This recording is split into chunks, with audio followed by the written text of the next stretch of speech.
Hey, Halloween is tomorrow night. Lots of your ghouls and goblins will be out trick-or-treating, and we wanted to remind you that if you're planning on taking Fido along, you might want to think again, unless you've practiced. Leighton with Partners Dog Training shows us why.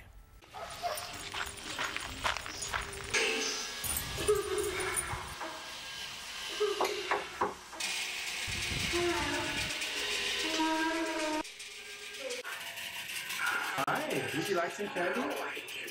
Good job. Halloween is an awesome time, both for our kids, for our pets, and obviously for our families. Check out the Headless Horseman. That's actually Nancy wearing an outfit that we use during training of our dogs here at the school.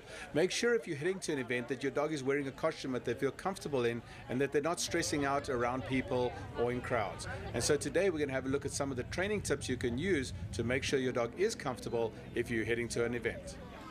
So here I'm working with a dog that's a little nervous of coming towards me because of what I'm wearing. I'm using treats and Mom is using her obedience to try and get him to come to heel.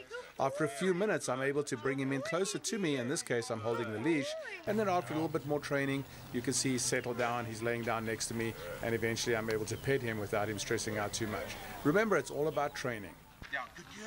Here we have a dog that I've spent a little bit more time with, and you can see I'm using my food reward, my lure, to get him to go into the sit position, down position, back up into the sit position, get him to come towards me. It's all training, and the more training I do, the less they'll worry about the outfit I'm wearing. In this case, he's settled down enough that he's focused on the treat and not worrying about the outfit.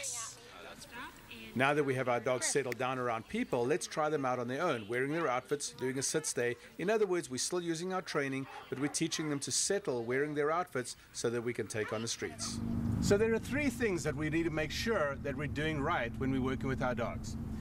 First of all, make sure that you have a dog that is suitable towards working around Halloween, towards scary things and so forth. Obviously over here we have Maddie, that's very calm and relaxed, and Mika here, that's scared of her own shadow. She's a rescue, and so she needs a lot more attention. She probably would not be a suitable dog.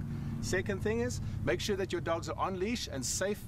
Make sure that when the kids are holding leashes that they're not kind of getting distracted by other things. And finally, make sure that when you're working around traffic, that you remember that cars will often scare dogs. That's a real big issue when we're working with dogs in the street and walking around. Good stuff, Leighton. And by the way, it's probably best to leave your four-legged family members at home while you're trick-or-treating so they stay safe and secure till you get back home. If you'd like more information, head on over to evblive.12news.com.